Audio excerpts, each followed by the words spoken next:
किछ ढंग ना मेरा,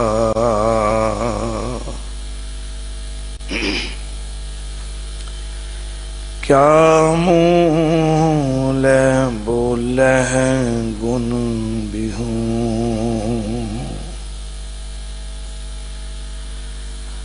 नाम जपया ना तेरा।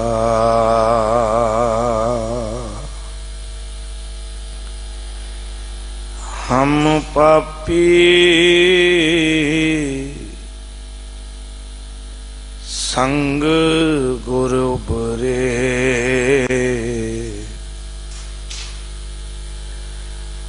पुन सतगुर केरा। गुरमत सुन कछ ज्ञान ना उपजियो, पस ज्यों उदर भरों।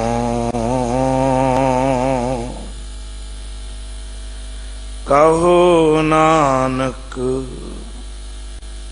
प्रभु बिरद पछानो, तब हाँ पतित तरों। कहो नानक प्रभु बिरद पछानो,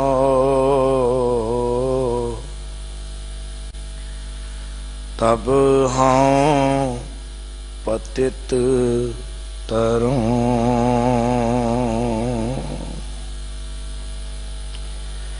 गुरु गरीब निवास करुणा निधान बख्शिशां दे दाते अष्टम बलबीरा धन श्री गुरु हरकृष्ण साहिब महाराज दे पावन अस्थान गुरुद्वारा बंगला साहिब विखे शब्द गुरु धन श्री गुरु ग्रंथ साहिब महाराज दी हजूरी विच हाजरीन होके गुरु कियां रहमतां गुरु कियां नियामतां प्राप्त कर रहे गुरु प्यार वाले गुरु सवारे सतसंगी जनों, अमृत बाणी दा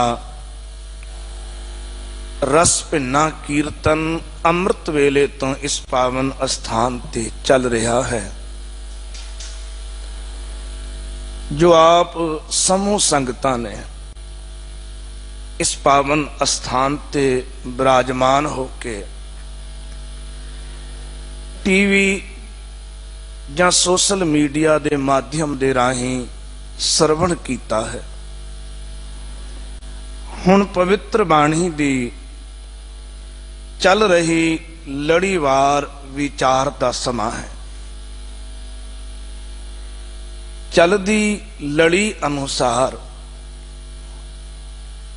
अज दे पावन बचनां दा पाठ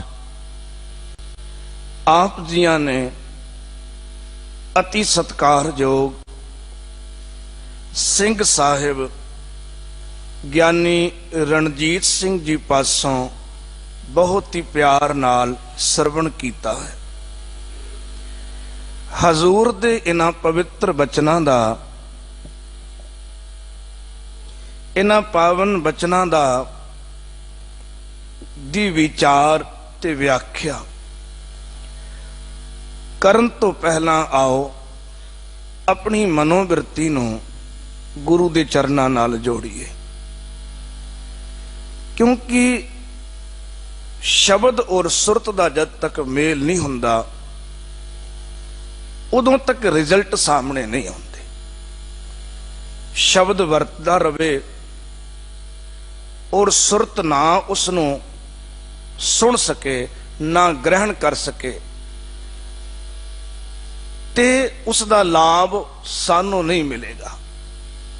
इसलिए गुरु दे दरबार दे विच जे हाजिर होए आ तन करके ते सुरत करके भी हाजरी लग जाए, आओ एकाग्रता बनाइए, फतेह नाल सांझ पाइए, रल मिल के आखो जी वाहिगुरु जी का खालसा वाहिगुरु जी की फतेह। गुरु दरबार दे विच असी आस लैके हाजिर होने हाँ कि साडे जीवन दे विच बदलाव होवे, जीवन में तब्दीली आवे। और तब्दीली भी असी चाहुंदे हां दुख तो सुख वल नूं, फर्श तो अरस वल नूं, पतझड़ तो बसंत वल नूं और तपस तो शीतलता वल नूं। ये तब्दीली असी चाहुंदे हां। इस विच कोई शक नहीं है कि जिस गुरु दे दरबार दे विच हाजिर आप होए हो उस गुरु दा शब्द साडे जीवन दे विच ये तब्दीली लियाउण विच पूर्ण समर्थ है। पर इस तब्दीली दे विच सानू भी अपना योगदान पाउणा पएगा। गुरु शब्द बख्शेगा, गुरु चानन बख्शेगा ते सानू उस चानन विच तुरना पएगा। जे असी उस चानन विच तुरदे हां, गुरु दे शब्द की रहनुमाई विच तुरदे हां ते साडे जीवन दे विच ये तब्दीली लाजमी आएगी। अज दे इन्हां पावन बचनां नूं आपां विचारना है और ये पावन बचन हन मल्हार की वार विचों 14वीं पौड़ी ते उस दे नाल दे सलोक। हजूर गुरु अर्जन पातशाह जी दे 2 सलोक हन और पौड़ी है धन गुरु नानक पातशाह जी दी।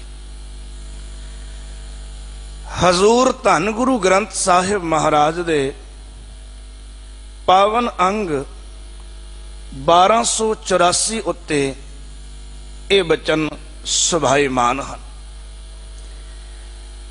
जद असी वारां दी विचार करते हैं जी संगत जी, उदों पौड़ी दे विच मुख भाव हुंदा है। पौड़ी दी व्याख्या सलोक करते हैं। सो संखेप विच सब तो पहला असी पौड़ी दी विचार नूं आधार बना के अगे चलांगे। पौड़ी दे विच हजूर धन गुरु नानक पातशाह जी ने 2 प्रकार के लोगों का जिक्र किया। जिवें मैं 2 अवस्थावां का जिक्र करदा रहा हाँ, फर्श और अर्श, तपस और शीतलता, पतझड़ और बसंत। तुसी बसंत पाना चाहते हो या तुसी पतझड़ विच जीना चाहते हो? तुसी शीतलता प्राप्त करना चाहते हो, तुसी तपस विच सड़ना चाहते हो, तुसी फर्श ते रहना चाहते हो, तुसी अर्श ते पहुंचना चाहते हो। ये तुहाडा चुनाव है। गुरु ने तुहानू फर्श ते पहुंचण लई मौका दिता है। धन गुरु नानक पातशाह पौड़ी विच 2 प्रवृत्तियां दा जिक्र करते हैं। एक गुरमुख है, एक मनमुख है। एक गुरु दे शब्द नू आधार बना के अपने जीवन नू सवारदा है, ਗੁਰੂ ਦੀ ਮੱਤ ਦਾ ਆਧਾਰ ਬਣਾਉਣ ਕਰਕੇ ਉਹਦੇ ਜੀਵਨ ਵਿੱਚ ਚੰਗੇ ਰਿਜ਼ਲਟ ਆਉਂਦੇ ਹਨ, ਤਬਦੀਲੀ ਆਉਂਦੀ ਹੈ। ਇੱਕ ਉਹ ਹੈ, ਧੰਨ ਗੁਰੂ ਨਾਨਕ ਪਾਤਸ਼ਾਹ ਕਹਿੰਦੇ ਨੇ, ਜਿਹਨੇ ਗੁਰੂ ਦੇ ਵਚਨ ਨੂੰ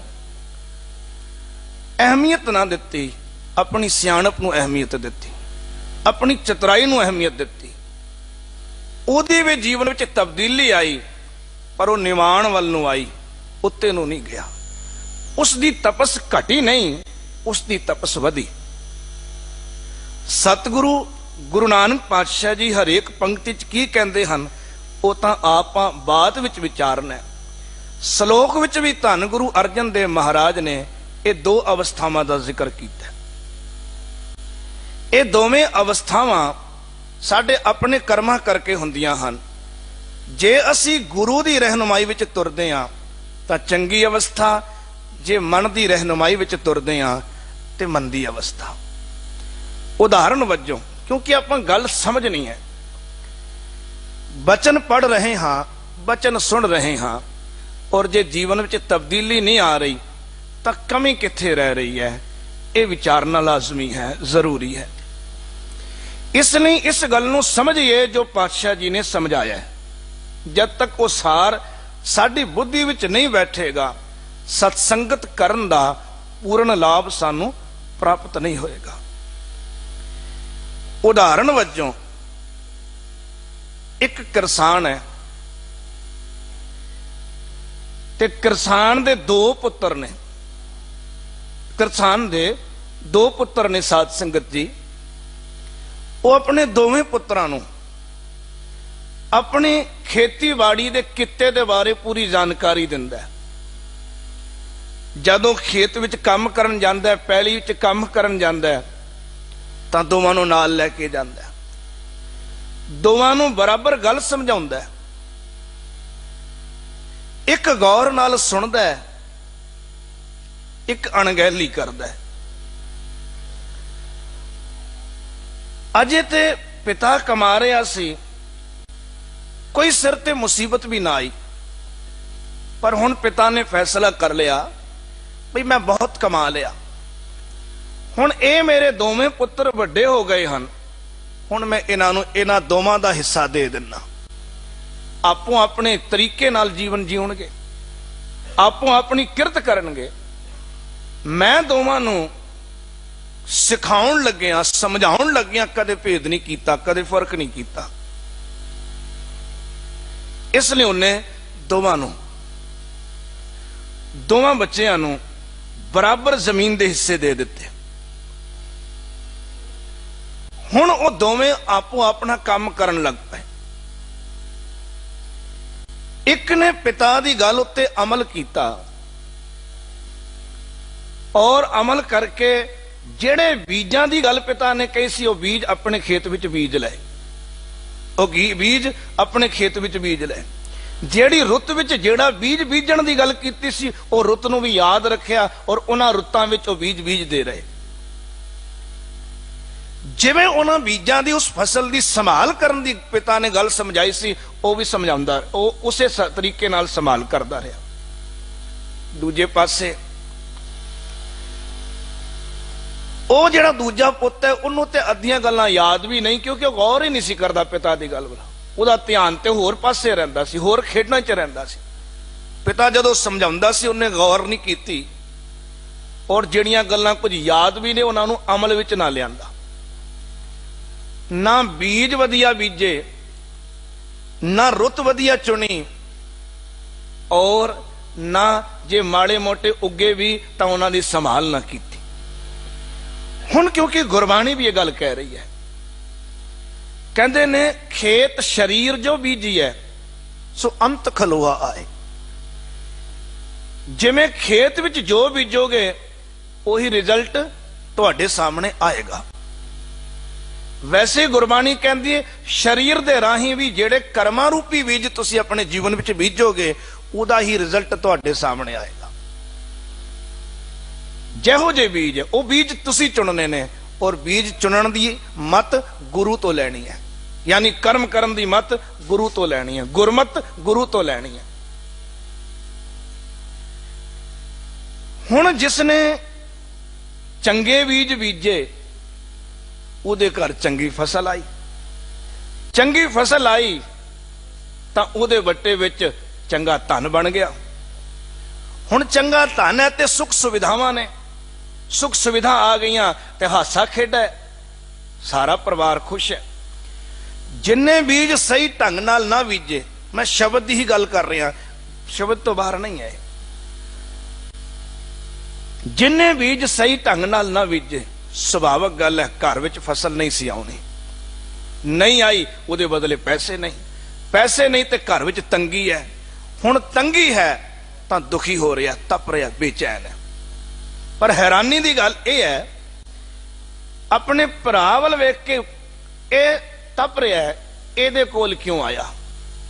अपने पिता नूं कोस रहा है कि मेरे पिता ने मेरे नाल भेदभाव किया है, मेरे पिता ने मेरे नाल इहो जिहा सलूक किया है, मेरी गलती नहीं है, ये मेरे पिता की गलती है। अपने बीज नहीं वेख रहा, अपने बीज नहीं वेख रहा। रात दिन तपदा, उहदी तरक्की वेख के सड़दा, रात दिन तपदा कंगालता करके, पर यह कंगालता यह नहीं वेखदा भी मेरे अपने कर्मा करके है, मैं बीजां दा गलत चुनाव किया है। गुरु अर्जन साहब जी का श्लोक विचारना है जी। और गुरु अर्जन देव महाराज सच्चे पातशाह जी कहते ने, रात ना बिहावी शाकता, शाकत जिसने मालिक की सिफत ही नहीं की, मालिक नालों नाता तोड़ लिया, परमात्मा नालों नाता तोड़ लिया, उहदी रात औखी लंघदी है। रात केड़ी? जिंदगी दी। जद असी किसी नूं ईरखा करदे हां ते की साडा हिरदा शांत है? नहीं, तप रहा। जद साडियां इच्छावां पूरियां नहीं हो रही, तृष्णा करके हाय ए नहीं मेरे कोल, हाय ए नहीं मेरे कोल, ए मैनूं मिलना चाहिदा सी, ए मैनूं मिलना चाहिदा सी, इंजी तपदियां जिंदगी गुजरदी है। जो किरसान की गल की है और जो वो दो बेटियां की गल की है, कि गुरु अर्जन पातशाह जी के जीवन ते नहीं टुकदी? गुरु अर्जन देव महाराज और बाबा पृथ्वी चंद, ये दो अवस्था ले सकते हो तुसी। एक वो जो गुण गाउंदा है, एक वो जिन्हें गुणा नूं भुला दिता, एक वो जिन्हें गुरु के शब्द नूं हिरदे च टिका लिया, एक को जिन्हें गुरु के शब्द वाल गौर ही ना की। धन गुरु रामदास महाराज,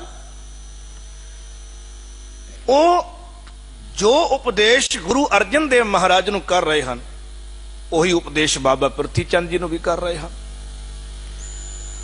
और केवल बाबा पृथ्वी चंद नूं नहीं, वो समुची संगत नूं भी वही उपदेश कर रहे हैं। गुरु अर्जन देव महाराज ने एक एक वचन नूं कमाया, सुनिया गौर नाल, अमल विच लिआंदा। जे हजूर ने कहा, धन गुरु रामदास महाराज ने कहा, गुर सतगुर का जो सिख अखाए, सो भल के उठ हर नाम ध्यावै ते जपिया। मालिक की इबादत की। दूजे पासे धन गुरु अर्जन पातशाह जी ते इस इबादत करके आनंद विच जीवन बिता रहे हैं। दूजे पासे बाबा पृथ्वी चंद गुरु दरबार विच ध्यान इधर उधर ही रहा। ध्यान किस वल रहा? माया वल रहा। एक बाबा फरीद साहब जी का बचन है जी, और बाबा फरीद साहब बड़े कमाल की गल कहते हैं, कहते ने, शैल लंघंदे पार गोरी मन धीरिया, कंचन वन्ने पासे कलवत चीरिया। पावन अंग गुरु ग्रंथ साहब जी का है 488। बाबा फरीद साहब का आसा राग विच शब्द है। इत्थे पता की कहते हैं, एक उदाहरण दी है। कहते ने नदी औखी है, नदी उहदे च उफान जा आ रहा है, पर जाना पार है, मंजिल पार है। एक निवाणी जी इस्त्री नदी दे कंढे आउंदी है, सोचती है किवें पार लंघा, किवें पार लंघा। मैं पार हो सकदी हां? घबराउंदी है, घबराउंदी है। इन्हां नूं बाबा फरीद साहब कहंदे ने कुछ नौजवान आउंदे ने, छैल छबीले आपां कहने ना, छैल लंघंदे पार कुछ नौजवान आउंदे ने, उस विच छाल मार दिंदे ने और सहजे ही उन्होंने पार कर जाते हैं। उन्होंने वेख के जे नदी तो यह पार हो सकते थे तो मैं भी हो सकती हाँ, वो इस तरी के मन में धीरज आ गया, हौसला आ गया। साडे विच भी बहुत सारे कमाई वाले पुरख होए। गुरु इतिहास गुरु के समकाल दे विच भी असीं वेखदे हां, भावें बाबा बुढ़ा साहब होण, भावें बाबा दीप सिंह जी होण, होर बहुत सारिया उदाहरणा ने, गिणती ते मुकनी नहीं। उस सिੱਖੀ ਨੂੰ ਕਮਾਉਂਦੇ ਹੋਇਆਂ जब ਅਸੀਂ ਉਹਨਾਂ ਨੂੰ ਦੇਖਦੇ ਹਾਂ ਤੇ ਸਾਡੇ ਮਨ ਵਿੱਚ ਵੀ ਆਉਂਦਾ ਜੇ ਉਹ ਕਮਾ ਸਕਦੇ ਨੇ ਤੇ ਅਸੀਂ ਵੀ ਕਮਾ ਸਕਦੇ ਹਾਂ। ਹੋਰ ਬਹੁਤ ਸਾਰੇ ਮਹਾਂਪੁਰਖ ਹੋਏ ਨੇ ਕਮਾਈ ਵਾਲੇ, ਉਹਨਾਂ ਵੱਲ ਵੇਖ ਕੇ ਸਾਡੇ ਅੰਦਰ ਵੀ ਹੌਸਲਾ ਆਉਂਦਾ ਹੈ, ਅਸੀਂ ਵੀ ਜਪ ਸਕਦੇ ਹਾਂ। श्री गुरु अर्जन देव महाराज ने गुरु रामदास साहब महाराज जी के वचन वेख सुने, उन्होंने भी इरादा कर लिया आपां भी पार लंघना। छैल लंघंदे पार गोरी मन धीरिया, गोरी दे इस्त्री दे मन नूं धीरज आ गया भी तू भी पार लंघ सकदी है, जपना शुरू कर दिता। पर कहंदे ने कुछ लोग इहो जिहे ने, कहंदे ने कंचन वन्ने पासे उन्हां दा ध्यान जांदा ही नहीं, किधर अगे लंघा उपर उठा ना, परमेश्वर की बंदगी करा, गुणा नूं अपने जीवन का सिंगार बनावा, इस पासे ध्यान ही कोई नहीं। ध्यान कित्थे है? कंचन सोना, सोना यानी माया। ध्यान पदार्थां वल है, ध्यान माया वल है, निरंकार वल ते ध्यान है ही नहीं। ते कहंदे ने इहो जे मनुखां दी हालत पता की हुंदी है? आरे नाल चीरे जाते हैं, कलवत चीरिया। खुदा नूं भुला के जिहड़े साकत केवल पदार्थां दे पिछे दौड़दे ने और पदार्थां वास्ते अवगुणां नूं अपने जीवन का सिंगार बना लैंदे ने, वो आरे नाल चीरे जाते हैं। इहदा अर्थ ये नहीं कि मरण तो बाद, उस तो बाद की गल है। जिउंदियां जी उन्हां दे दिल ते आरे चलते ने, आरे जिउंदियां जी आरे चलते ने। तुसीं देखो ते भला गुरु रामदास महाराज ने प्रवान किया धन गुरु अर्जन देव महाराज नूं। क्यों? क्योंकि गुरु अर्जन देव महाराज जी की अवस्था यह बन गई है जिहदे वास्ते भट्टां कहा धरन गगन नवखंड में जोत स्वरूपी रहो पर भन मथुरा कछ भेद नहीं गुरु अर्जन परतख हर। जपदियां इहो जे रंग विच रंगे गए कि परतख हर हो गए। गुरु रामदास महाराज ने कहा हुण तुसी ये रूहानियत की दात संभालोगे। गुरु अर्जन देव महाराज जी नूं रूहानियत की दात, गुरता गद्दी की दात मिली, उन्हें शुक्र किया है और सिक्खी की अगुवाई करन लग पे। दूजे पासे जिन्हां गुरु रामदास साहब जी की शरण विच रह के कंचन वन्ने पासे वाहिगुरु कदे चेते ना किया, गुरु शब्द नूं अमल विच ना लिआंदा, गुणा नूं सिंगार ना बनाया, बल्कि तृष्णा नूं हिरदे च रख लिया, ईरखा नूं हिरदे च रख लिया, लोभ नूं हिरदे च रख लिया। हुण उन्हां दे दिल ते आरा चलदा कि नहीं चलदा? आरा चलिया। कौन? बाबा प्रथी चंद। सड़ बल गए। पर की इहदे च गुरु रामदास साहब का दोष है? कि गुरु अर्जन साहब जी का दोष है? अपने कर्मां का दोष है। खेत शरीर जो बीजिए सो अंत खलोआ आए, जेहा बीजे सो लुणै कर्मा संदड़ा खेत। जो बीजोगे वही वड्डोगे, एक कर्मा दा खेत है। गुरु रामदास साहब ज्योति जोत समाउंदे ने, बाबा बुढ़ा साहब होर संगत कहती है हुण दस्तार गुरु अर्जन देव महाराज नूं बन दईए। बाबा प्रथी चंद उत्थे भी सड़ बल जाते हैं, आरा चल रहा दिल ते। यही ते इनू ही ते कह रहे ने रात ना बिहावी, रात नहीं बीतदी, साकतां साकतां दी औखी लंघदी है, गुजरदी नहीं। जिंदगी औखी लंघदी है। गुरु अर्जन देव महाराज कहते ने जे बाबा प्रथी चंद कहते ने मैनू दस्तार बननी जाए, इन्हां नूं बन दिओ, मैनू कोई फर्क नहीं। बाबा प्रथी चंद सड़बल जाते ने, पर गुरु अर्जन देव महाराज कहते ने भाई जी नूं बन्नदे हो। गुरु अर्जन देव महाराज श्री अमृतसर साहब जी की धरती ते अमृत वचनां की वर्खा कर रहे हैं और बाबा प्रथी चंद गुरु अर्जन साहब जी दे नाल ईरखा करके उन्होंने दोषी जान के, अपने दोष नहीं वेखे, उन्होंने दोषी जान के सबक सिखाउण लई वियोतां बनाउंदे ने। जे रसद बाहरों आ रही है संगत वालों उन्होंने रोकण की कोशिश करते हैं।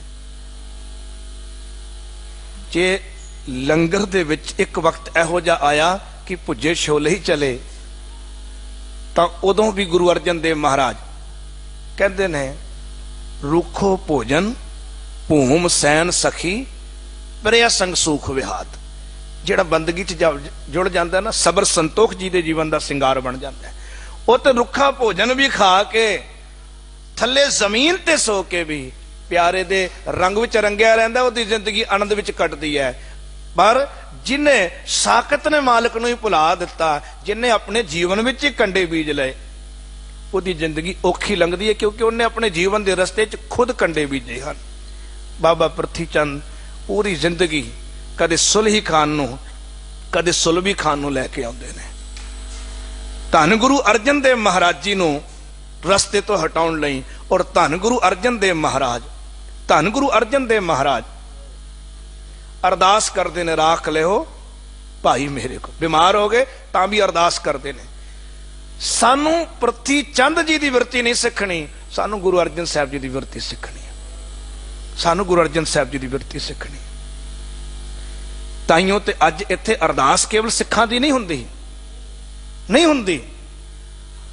अज इत्थे अरदास उन्हां दी भी हुंदी है जिन्हां दा साडे मजहब नाल कोई मतलब भी नहीं, जिन्हां दा मजहब नाल भी धर्म नाल भी कोई मतलब नहीं। इत्थे मनुखता दी अरदास हुंदी है, सरबत दी भले दी अरदास हुंदी है। क्योंकि गुरु सानू साकत नहीं बनाना चाहता, गुरु सानू गुरमुख बनाना चाहता है, गुरु सानू परमेश्वर दा प्यारा बनाना चाहता है। और जिवें परमेश्वर दा स्वभाव है वो सबना ते रहम करदा है। जो उहदा नाम भी नहीं ना लैंदे उन्हां नूं भी भुखे नहीं रखदा। इंज ही एक गुरमुख दा स्वभाव भी होना चाहिए। पातशाह कहते ने, देखो किन्ने कमाल दे गल, रात ना बेहावी साखतां जिन्हां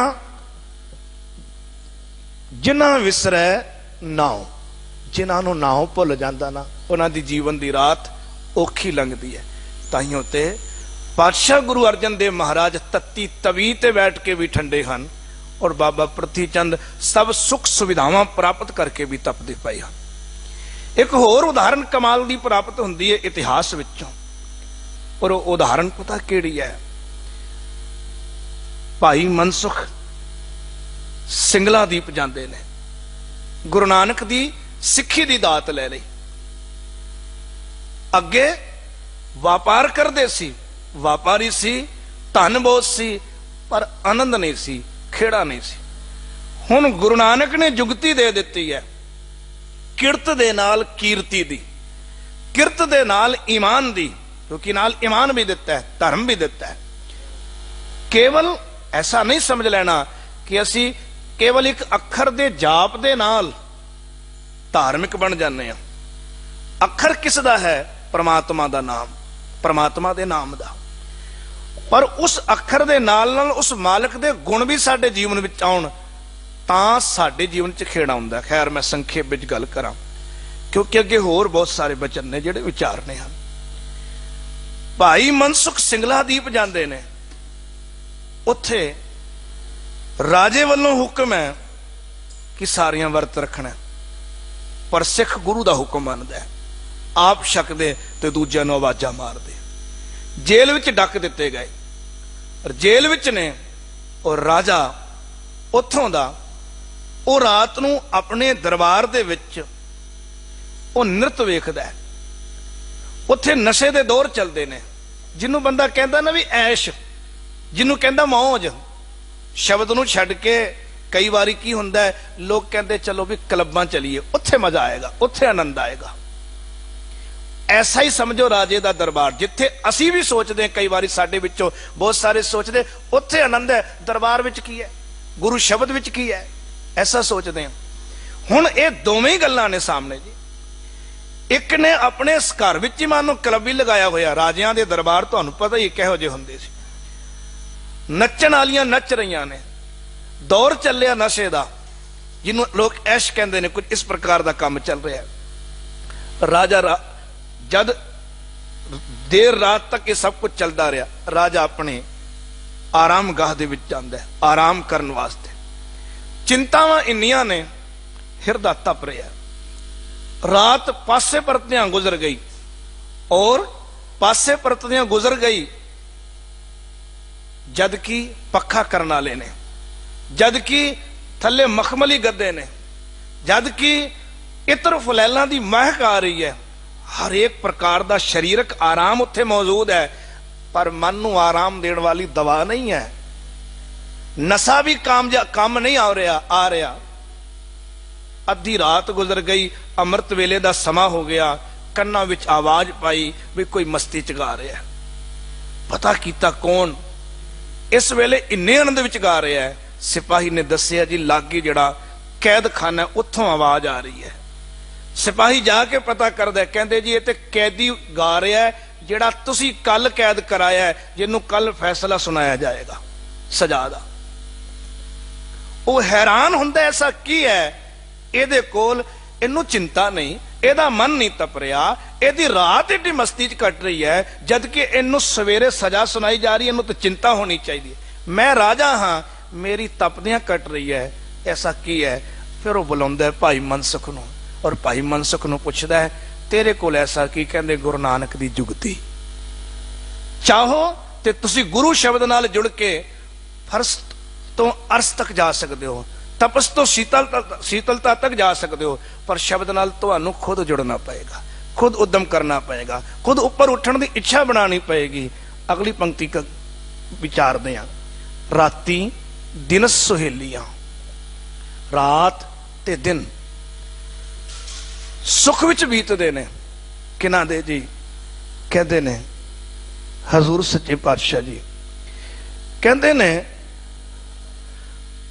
ਨਾਨਕ ਹਰ ਗੁਣ ਗਾਉ।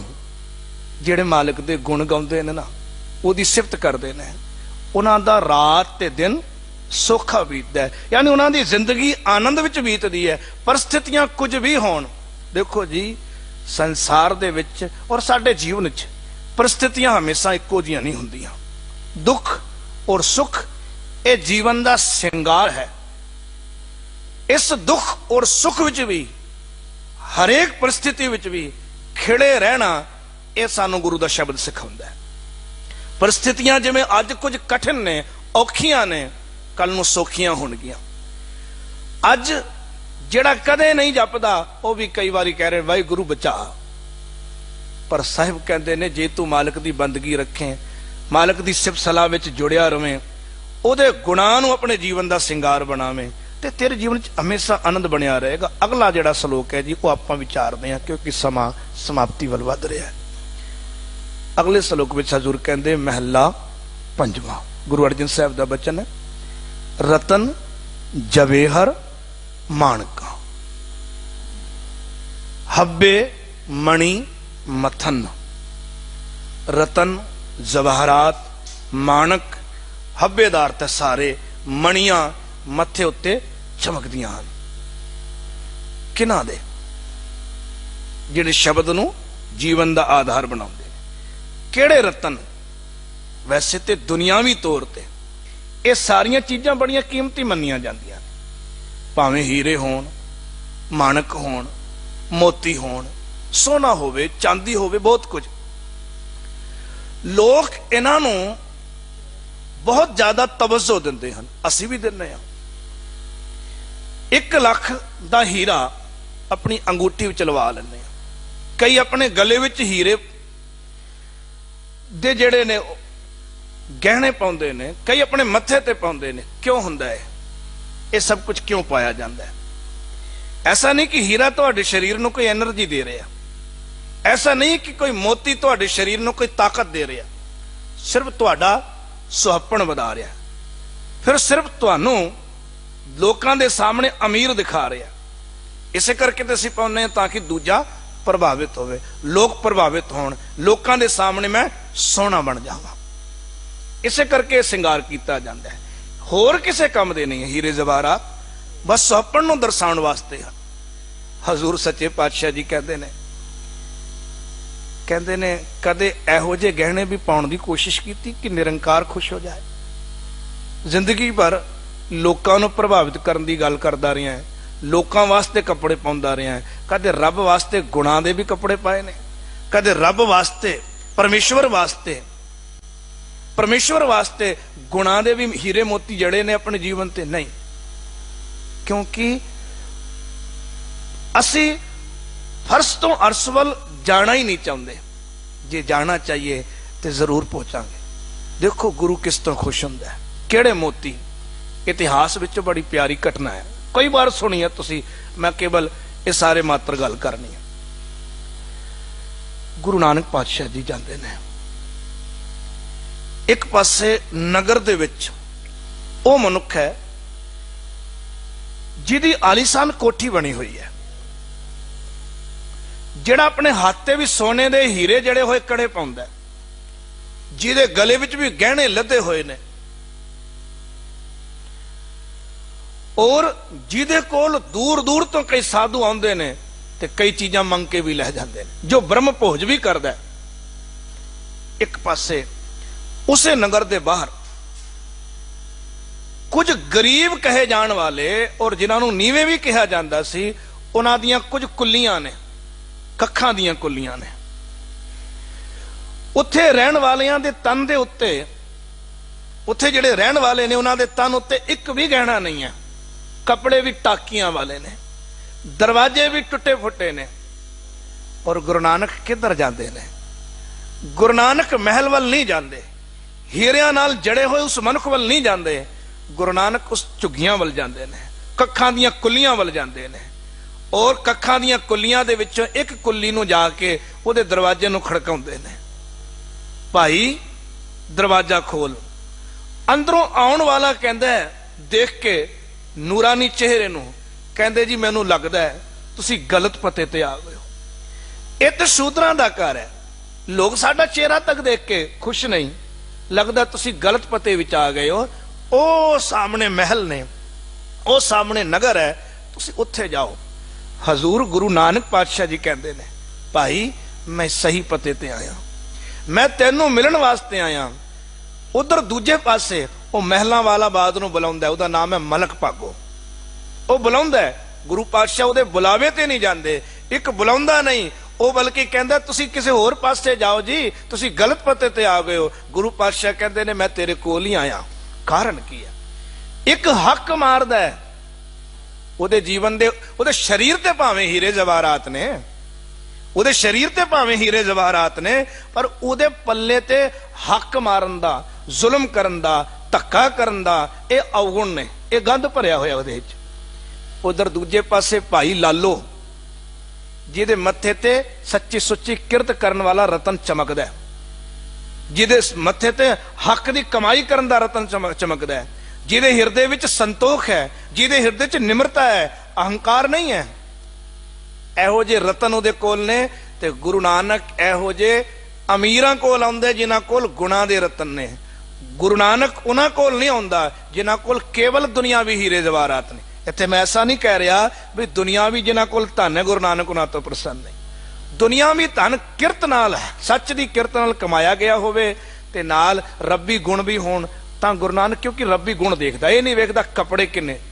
ऐसा नहीं कि पाटे कपड़े पा लो तो गुरु गरीब नवाज है तो कृपा कर देगा, रतन वेखदा, कीमती गुण।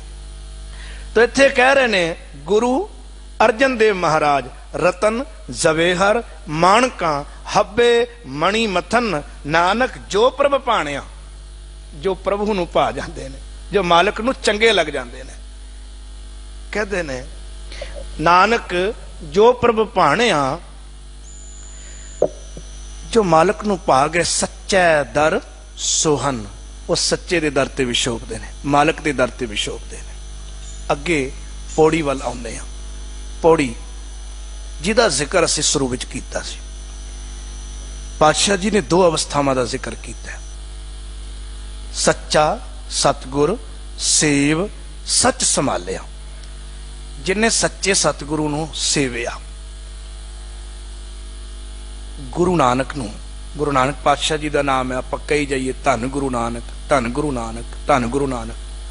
घट तोली जाइए, दुकान ते घट तोली जाइए ते गुरु नानक नूं प्रवान होएगा धन गुरु नानक, धन गुरु नानक, धन गुरु नानक। गुरु नानक नूं असीं कही जाइए धन गुरु नानक, धन गुरु नानक। दूजे पासे जात पात दा वितकरा करी जाइए कि गुरु नानक नूं प्रवान होएगा, क्योंकि गुरु नानक दी सिक्ख्या ते तुहाडी बुद्धि विच रही नहीं, सोच ते तुसीं रही, गुरु नानक दी अपनी कबूल नहीं कीती।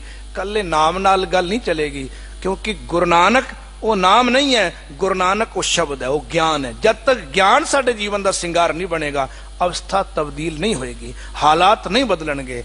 अगे कह रहे ने, कहंदे सच्चा सतगुर सेव सच संभालिया, जिसने सच की संभाल की, सच्चे मालिक की सिफत नूं अपने हृदय टिकाया, अंत खलोआ आए।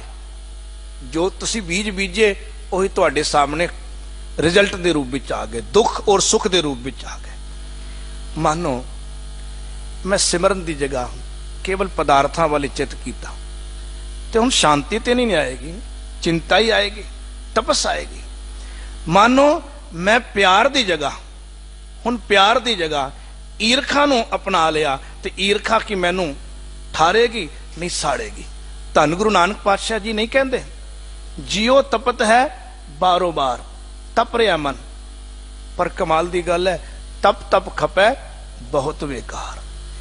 तप रहा है पर फिर भी उन्हां विकारां च ही खप रहा। जिहड़ा विकार तुहानूं साड़ रहा है, तुहानूं चाहीदा है उहनूं छड्ड दईए, पर नहीं, क्रोध नूं भी नहीं छड्डना, अहंकार नूं भी नहीं छड्डना, ईरखा नूं भी नहीं छड्डना। और फिर कहना शांति नहीं है, फिर कहना शांति नहीं। गुरुद्वारे भी जाने आ तो शांति नहीं मिली, शांति मिलेगी कितने? गुरु ने जो कहा है वो बीज तब्दील ते कर।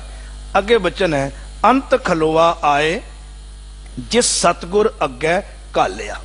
जो भी गुरु दे अगे, गुरु दे सन्मुख होके तुसी घालना कीती है, जो भी तुसी कर्म कीते ने वो चंगे भी हो सकते ने, मंदे भी हो सकते हैं। जे तुसी चंगे कर्म कीते ने तो उन्हां दा रिजल्ट तुहाडे सामने आएगा, जे तुसी मंदे काम कीते ने तो उन्हां दा रिजल्ट तुहाडे सामने आएगा। अगे हजूर कहंदे पोह ना सकै जमकाल, उन्हां नूं मौत दा भै भी नहीं सताउंदा। जमकाल, जमो यानी मौत, मौत दा भै उन्हां दे मन उत्ते असर नहीं करदा, वो ते खिड़े रहिंदे ने। वड्डे घल्लूकारे दे विच 30,000 सिंह लगभग शहीद हो जाते हैं, तां भी जिहड़े बचे हुए ने ना उन्हें अपनी चरदी कला नहीं गवाई, खिड़े हुए ने, तां भी वो रब की रजा नूं सिर मत्थे मन रहे ने। इत्थे ते आने वाली जिहड़ी परिस्थिति है, हर पासे हाहाकार जा मचिया होया, सारे देशों में सुचेत रहना लाजमी है। जिवें सिंह साहब जी ने कहा है, सुचेत रहना बहुत जरूरी है। ये तो हमेशा ही सतगुरु ने सिखाया, सानू विकारां वालों भी सुचेत रहना है, और जिहड़ी ये सुचेत है, सुचता वाली, ध्यान रखण वाली, इधरों भी सुचेत रहना है, पर घबराउणा नहीं, खिड़े रहना है शब्द का आधार लैके। तो इत्थे हजूर कह रहे हैं, धन गुरु नानक देव महाराज कहते हैं, कहते पोह ना सकै जमकाल ते सच्चा रखवालिया। क्योंकि रखवाला कौन है? वो सदा स्थिर रहने वाला। रखवाला कौन है? धन गुरु हरकृष्ण साहब। बाकी डोर गुरु हरकृष्ण साहब ते सब छड़ दिए, पर गुरु दे शब्द नूं आधार बना के जीवीए। जे असीं उसदे बन के रवांगे तो साडी फिक्र जरूर करेगा। ये ते हजूर कह रहे ने, कहते ने औखी घड़ी ना देखण देई अपना बिरद संभाले। तू अपना प्यार संभाल के रखी, तू अपना भरोसा संभाल के रखी। वाहिगुरु अपने स्वभाव की संभाल रखता है। जे कोई उहदी उंगल फड़दा है तो झिड़कदा नहीं, वो अपनी गलबक्कड़ी च रखता है। ताती वाव ना लग गई पार ब्रह्म शरणाई, पर शरण विच तैनू रहना पैना। रवे तू अपनी मन की मत पिछे ते फिर आखें गुरु साहब तुसी मेरी रखिया क्यों नहीं की? मैं तो गुरुद्वारे जांदा सी, पर गुरु दे रस्ते ते गया कि नहीं गया, ये ते विचार अगली गल है। गुर साखी जोत जगाए, दीवा बालिया। गुरु की सिक्ख्या की जोत अपने अंदर जगा, गुरबाणी का दीवा जिन्हें बालिया ਉਹ ਗੁਰਬਾਣੀ ਦੀ ਰੋਸ਼ਨੀ ਵਿੱਚ, ਗੁਰੂ ਦੀ ਮੱਤ ਦੀ ਰੋਸ਼ਨੀ ਵਿੱਚ ਜਦ ਤੁਰਦਾ ਤੇ ਠੋਕਰਾਂ ਨਹੀਂ ਖਾਂਦਾ, ਉਹ ਮੰਜ਼ਿਲੇ ਮਕਸੂਦ ਤੱਕ ਜ਼ਰੂਰ ਪਹੁੰਚਦਾ ਹੈ। ਉਹ ਫਰਸ਼ ਤੋਂ ਅਰਸ਼ ਵੱਲ ਜ਼ਰੂਰ ਜਾਂਦਾ ਹੈ, ਉਹ ਮਨੁੱਖ ਤੋਂ ਦੇਵਤੇ ਵੱਲ ਜ਼ਰੂਰ ਜਾਂਦਾ ਹੈ, ਪਰ ਜੋ ਗੁਰੂ ਦੇ ਸ਼ਬਦ ਦੀ ਰੋਸ਼ਨੀ 'ਚ ਨਹੀਂ ਤੁਰਦਾ, ਉਹ ਰਸਤਾ ਭਟਕ ਜਾਂਦਾ ਹੈ। ਉਹ ਫਰਸ਼ ਤੋਂ ਅਰਸ਼ ਵੱਲ ਜਾਣ ਦੀ ਜਗ੍ਹਾ ਹੋਰ ਨਿਵਾਣ ਵੱਲ ਚਲਾ ਜਾਂਦਾ ਹੈ। ਅੱਗੇ ਮਨਮੁਖ ਦੀ ਇਹੀ ਗੱਲ ਸਮਝਾਈ ਹੈ, ਮਨਮੁਖ ਵਿਣ ਨਾਵੇਂ ਕੂੜਿਆਰ। ਜਿਹੜੇ ਮਨ ਦੀ ਮੱਤ ਪਿੱਛੇ ਤੁਰਦੇ ਨੇ, ਪੱਲੇ ਨਾਮ ਨਹੀਂ, ਕੂੜ ਦੇ ਵਪਾਰੀ ਬਣ ਜਾਂਦੇ ਨੇ। ਹੁਣ ਜਿਹੜਾ ਰਸਤਾ ਹੀ ਤੁਸੀਂ ਥੱਲੇ ਜਾਣ ਵਾਲਾ ਫੜ ਲਾਓਗੇ ਤੇ ਉੱਪਰ ਕਿਵੇਂ ਜਾਓਗੇ? ਜੇ ਤੁਸੀਂ ਕੂੜ ਵਿੱਚ ਹੀ ਰੁੱਝ ਜਾਓਗੇ, ਸੱਚ ਵਿੱਚ ਨਹੀਂ ਜੁੜੋਗੇ, ਤੇ ਫਿਰ ਜੀਵਨ 'ਚ ਤਬਦੀਲੀ ਕਿਵੇਂ ਆਏਗੀ? ਜੇ ਕੋਈ ਜ਼ਹਿਰ ਆਪਣੇ ਮੂੰਹ ਤੇ ਲਾ ਲਵੇ ਤੇ ਫਿਰ ਕਵੇ ਮੈਨੂੰ ਜੀਵਨ ਦੀ ਦਾਤ ਮਿਲ ਜਾਏ, ਨਹੀਂ, ਉੱਥੇ ਤੇ ਮੌਤ ਦੀ ਦਾਤ ਹੀ ਮਿਲਣੀ ਹੈ। ਇਸ ਲਈ ਕਹਿੰਦੇ ਨੇ ਮਨਮੁਖ ਵਿਣ ਨਾਵੇਂ ਕੂੜਿਆਰ, ਫਿਰ ਹੈ ਬੇਤਾਲਿਆ। ਉਹ ਕੁਰਾਹੇ ਭਟਕੇ ਫਿਰਦੇ ਨੇ, ਕਿਉਂਕਿ ਉਹਨਾਂ ਨੇ ਰਸਤਾ ਗਲਤ ਫੜ ਲਿਆ। ਅਖੀਰ ਵਿੱਚ ਬਚਨ ਹੈ, ਪਸ਼ੂ ਮਾਨਸ ਚੰਮ ਪਲੇਟੇ ਅੰਦਰੋਂ ਕਾਲਿਆ। ਇਹੋ ਜਿਹੇ ਮਨੁੱਖ ਦੇਖਣ ਨੂੰ ਪਸ਼ੂ ਇਨਸਾਨ ਨੇ, ਮਨੁੱਖ ਦੀ ਚੰਮ ਲਿਪਟੀ ਹੋਈ ਹੈ, ਪਰ ਅੰਦਰੋਂ ਕਾਲੇ ਨੇ। ਸਭੋ ਵਰਤੈ ਸੱਚ ਸ਼ਬਦ ਨਿਹਾਲਿਆ। ਜਦ ਗੁਰੂ ਦੇ ਸ਼ਬਦ ਵਿੱਚ ਤੁਰਦੇ ਨੇ ਤਾਂ ਮਨੁੱਖ ਨੂੰ ਸਮਝ ਆਉਂਦੀ ਹੈ ਹਰ ਪਾਸੇ ਸੱਚਾ ਮਾਲਕ ਵਰਤਦਾ ਹੈ। ਸ਼ਬਦ ਦੇ ਰਾਹੀਂ ਉਹ ਦੇਖ ਲੈਂਦੇ ਨੇ, ਇਸ ਲਈ ਉਹ ਬਾਹਰੋਂ ਅੰਦਰੋਂ ਅਲੱਗ-ਅਲੱਗ ਨਹੀਂ ਰਹਿੰਦੇ। ਗੁਰਮੁਖ ਜਿਹੜਾ ਹੈ ਅੰਦਰੋਂ ਬਾਹਰੋਂ ਇੱਕ ਹੋ ਜਾਂਦਾ ਹੈ, ਸੱਚਾ ਹੋ ਜਾਂਦਾ ਹੈ। ਨਾਨਕ ਨਾਮ ਨਿਧਾਨ ਪੂਰਾ ਗੁਰ ਦੇਖਾ ਲਿਆ। ਨਾਨਕ, हे ਨਾਨਕ, ਨਾਮ ਹੀ ਖਜ਼ਾਨਾ ਹੈ, ਗੁਰੂ ਸ਼ਬਦ ਦਾ, ਗੁਣਾਂ ਦਾ ਇੱਕ ਖਜ਼ਾਨਾ ਹੈ। ਪੂਰੇ ਗੁਰੂ ਨੇ ਮੈਨੂੰ ਦਿਖਾ ਦਿੱਤਾ ਹੈ, ਸਾਨੂੰ ਵੀ ਹਜ਼ੂਰ ਦਿਖਾ ਰਹੇ ਨੇ। ਗੁਣਾਂ ਨੂੰ ਜੀਵਨ ਦਾ ਸ਼ਿੰਗਾਰ ਬਣਾਈਏ ਤਾਂ ਜੀਵਨ ਸੋਹਣਾ ਬਣ ਸਕੇਗਾ। ਤਾਂ ਹੀ ਅਸੀਂ ਮਾਲਕ ਦੇ ਦਰ ਤੇ ਵੀ ਸੁਰਖਰੂ ਹੋਵਾਂਗੇ ਔਰ ਇੱਥੇ ਵੀ ਇੱਕ ਆਨੰਦ ਵਾਲਾ ਜੀਵਨ ਬਤੀਤ ਕਰ ਸਕਾਂਗੇ। ਵਿਚਾਰਾਂ ਕਰਦੇ ਹਾਂ, ਜਾਣੇ ਅਣਜਾਣੇ ਬੇਅੰਤ ਪ੍ਰਕਾਰ ਦੀਆਂ ਭੁੱਲਾਂ ਗਲਤੀਆਂ ਹੋ ਗਈਆਂ। ਧੰਨ ਗੁਰੂ ਗ੍ਰੰਥ ਸਾਹਿਬ ਮਹਾਰਾਜ ਦਾ ਧੰਨਵਾਦ। ਇੱਥੋਂ ਦੇ ਸਿੰਘ ਸਾਹਿਬ ਤੇ ਸਮੂਹ ਸਟਾਫ ਦਾ ਔਰ ਆਪ ਸਮੂਹ ਸੰਗਤਾਂ ਦਾ ਤਹਿ ਦਿਲੋਂ ਧੰਨਵਾਦ ਜੀ। ਭੁੱਲ ਚੁੱਕ ਦੀ ਖਿਮਾ। ਵਾਹਿਗੁਰੂ ਜੀ ਕਾ ਖਾਲਸਾ, ਵਾਹਿਗੁਰੂ ਜੀ ਕੀ ਫਤਿਹ।